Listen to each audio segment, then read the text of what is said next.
Whoa!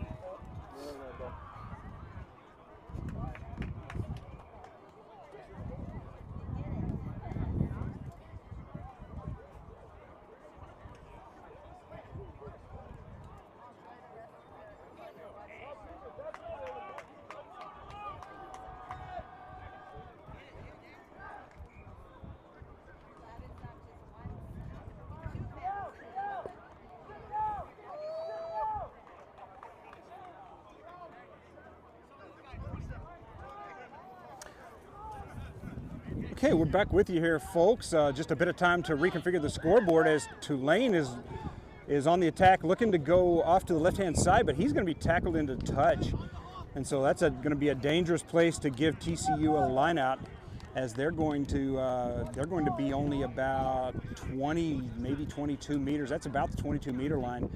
So TCU is a 22-meter line out here and an opportunity to score deep into Tulane territory. TCU is going to take it off to the left. They've got space on that wing if they hit him fast enough. The opposing winger from Tulane gets in and closes off the seam quick enough. TCU swings it back. They're going to go the opposite direction. There's a bit of, looked like Tulane may have got a hand on it. I thought the ref might call an intentional knock on.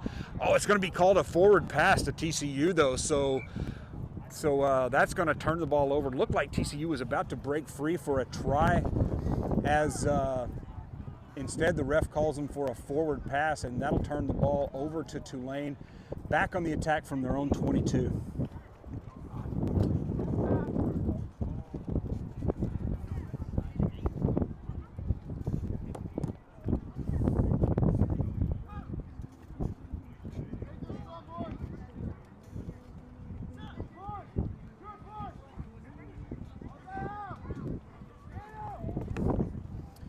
Tulane taking it off to the right, looks to cut it back towards the middle, hit hard by a couple of TCU defenders, driven down from behind.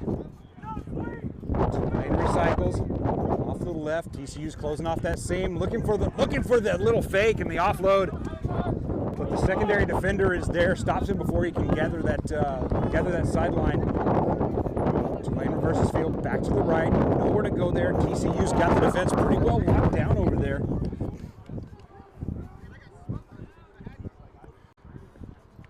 Tulane dancing around, looking to try to find a hole. Rucking. Reset. And the pooch kick, it's going to be over and not knocked on, but bobbled by TCU. The ball did go backwards, not a knock on. And he breaks free. He's past to the last man. Looks like he may catch him by the shirt tail. Drags him down, looking for that support player.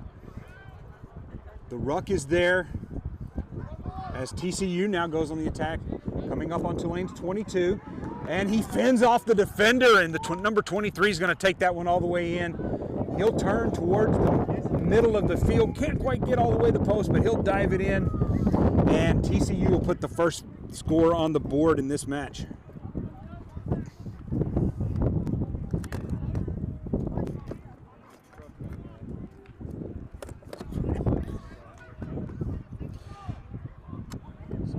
About 4 minutes in, TCU with the first score goes up by 5-0. Conversion's pending. Conversion's going to be wide off to the right. It's no good, so TCU will take 5-0 score. About 3 minutes left in the half.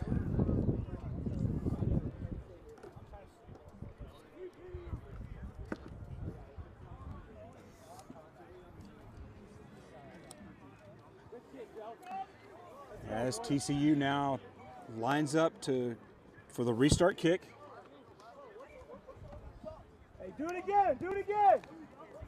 Deep kick, not very high though, makes it difficult for the defense to try to make a play on, and that ball being a bit of a line drive does roll into touch.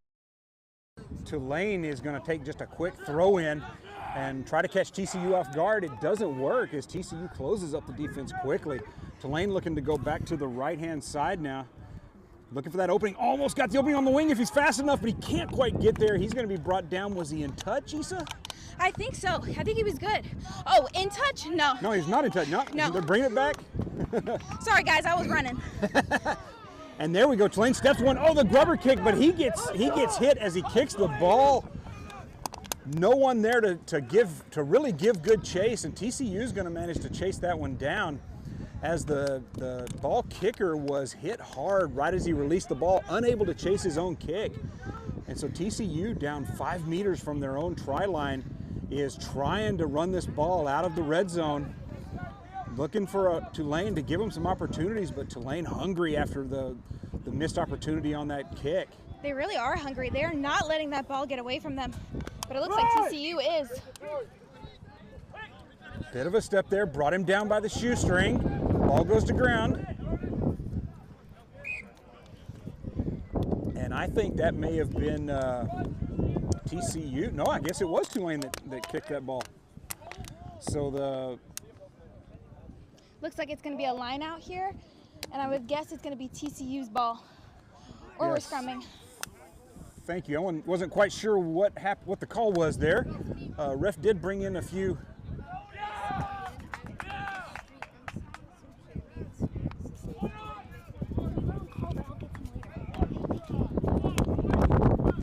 So Tulane with the scrum.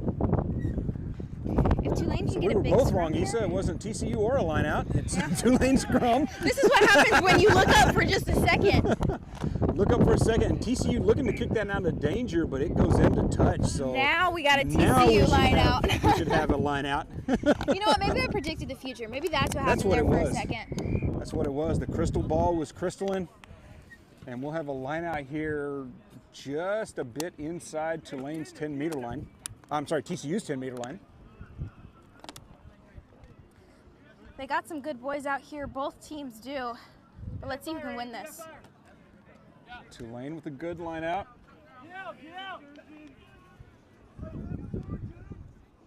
The backwards throws taking him back to midfield, but he looks like he's got an opening there. He may be down the side. It's got one man to beat. He's around the corner. He'll put it down right in the corner, does Tulane. So they'll put their first 5 on the board. I'm not sure his kicking peer is going to be real happy with him putting it down in the corner. That's a tough kick coming up. It is. It is, but you know what? At this point, you want to get as many opportunities as you can, and if this happens to be a slight opportunity, the boys are going to try. Amen to that. You can't let a guy go because let a try go by because the conversion could be difficult. So dots that one down in the corner. It's going to be a long, high-angle, difficult kick here, especially with the leaning pole that the wind pushed over earlier this morning. That's a good-looking kick. It's good. Flags are up, and he slots that one right down the middle as the ref blows the whistle signaling halftime. Tulane goes up by a narrow 2-point lead. Tulane 7, TCU 5. And that's what we're saying, ladies and gentlemen. The ball is never quite gone until that whistle blows. So just a quick reconfigure on the clock to make sure we've got the timing correct. And these sevens halftimes go really fast. Issa, you're a sevens player. I'm not. How long are the halftimes? Because they seem like 30 seconds sometimes. 1 minute. Normally a minute 30. A minute 30. It really depends. Some coaches will finish saying their speeches a little bit too soon, a little bit too late. All kind of depends. But normally a minute 30. Okay. I knew they went fast. There's so many times I catch myself not even with time to reconfigure the scoreboard before they're kicking off. And there is a beauty and a curse to sevens playing. I gotta say, as a player, I mean, I'm a sevens player, so of course I'm biased, but there's something about the fluidity of the game. It's a translation directly from practice onto the pitch. You know, you're going and you're moving. You don't have time to quickly take those pauses, regather yourselves, and regroup and go. It really just showcases the beauty of rugby when you get to play this fast. You know, it really is a beautiful game. And I look back in hindsight, one of the regrets of my life is that I had never heard of rugby when I was of an age to play it. Star player. It's a star team. And I'm excited to see at the end of the day who that star team will be. Absolutely, absolutely. You know, you're absolutely right. There is no star on the team. And you see that in so many sports. One person carries the team, but in rugby, I mean, everybody's got to do their job, got to play their position, got to make their plays. And so we see Tulane kick it off. TCU looking for that opening, but Tulane decides to put up some defense of their own. They're not going to let this go by. And there's a knock on. Oh, that's a dangerous place for a knock on, Issa. It is, but you know what? If they have the opportunity and they get the time and they move really quickly, they can make this, and they can do it. So Tulane will put into the scrum here. They look to be near TCU's 22. For those watching at home, scrums, when you get to this part in the game, are so sweaty and hot. The people in the scrums are just so done and tired, but we're not really seeing that. The boys are still pushing strong. Good scrum for Tulane. He's going to go around the left. Oh, he's hit hard, though, as he tries to make that corner. Finds a support player, but the secondary defender's there to stop him cold. And he's going to be called for not releasing, so TCU jackling the ball. They'll bring it back the other way. Good play by TCU to get out of the danger and deep in their own territory. TCU had that moment there, but they just didn't draw the defensive men in close enough. Again, he almost had it right there. A bit of a hole. The support runner was there, but Tulane there with tapping ball, getting a hand of the ball. TCU player breaks free now, though, and it looks like he's going to have the wheels to outrun the pursuing defender, so TCU will take that in. He'll make the turn and dot that one down beneath the post, and so TCU will retake the lead here. Score of 10-7 with the conversion yet to come.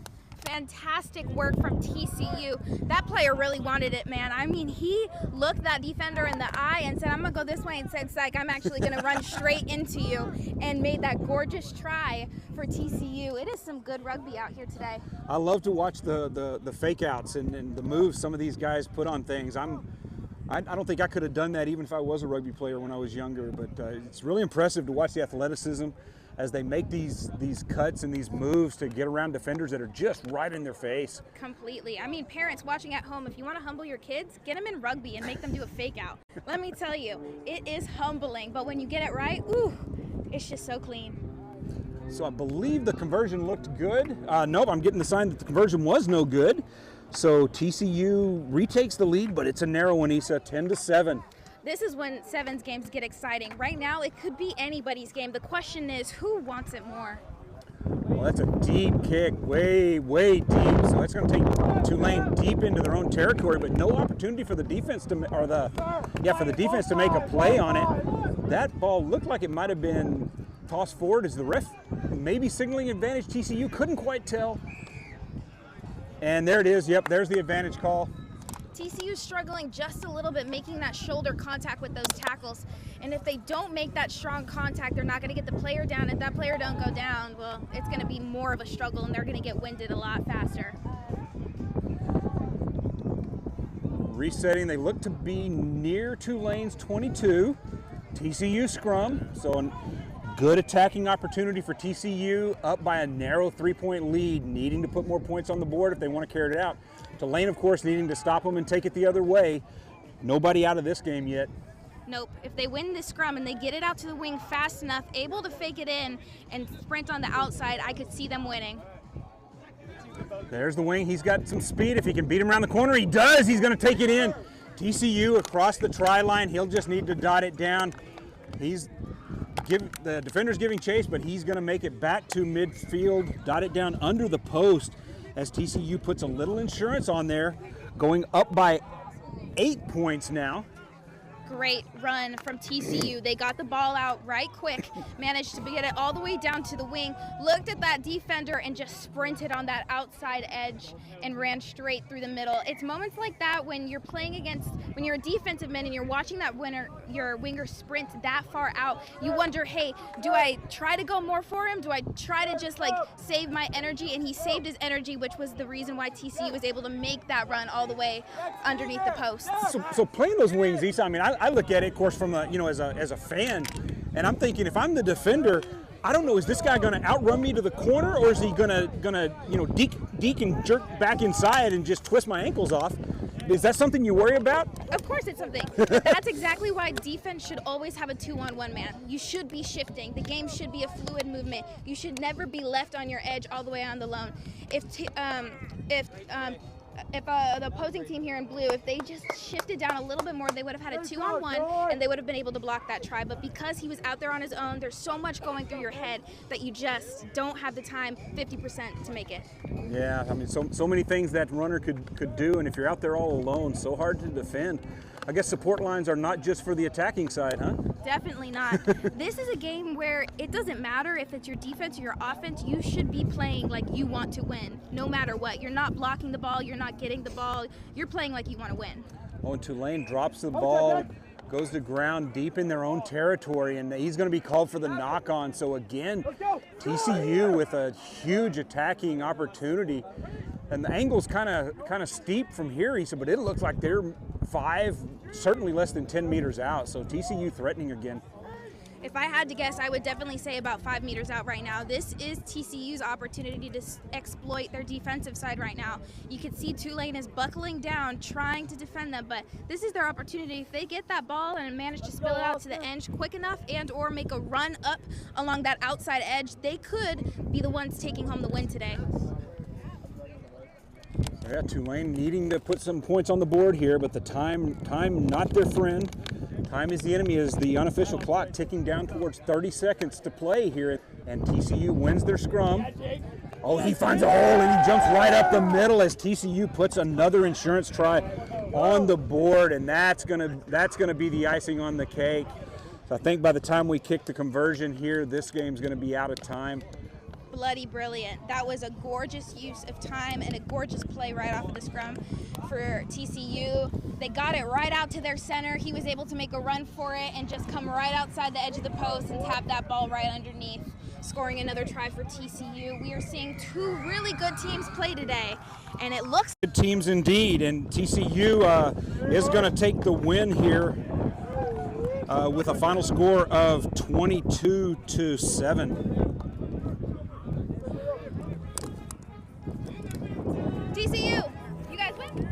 Who wants to interview? Yep, we're doing it really quick. TCU winning the open side ball. And also have interview with the winning team here just shortly.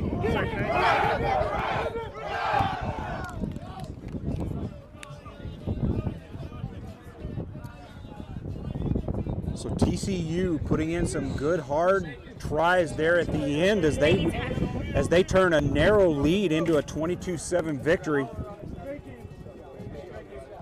And TCU will take home the bowl in the Yellow Rose Showcase Open Division. Yeah, let's do it really fast.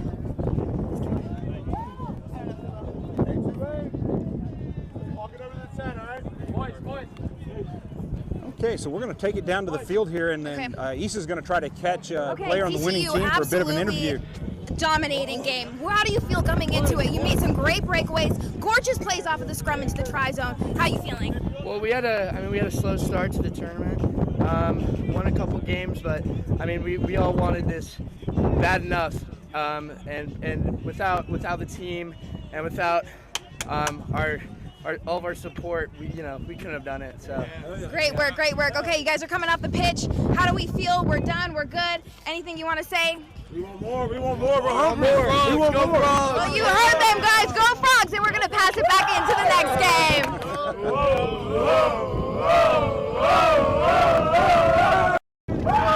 Gorgeous win from TCU.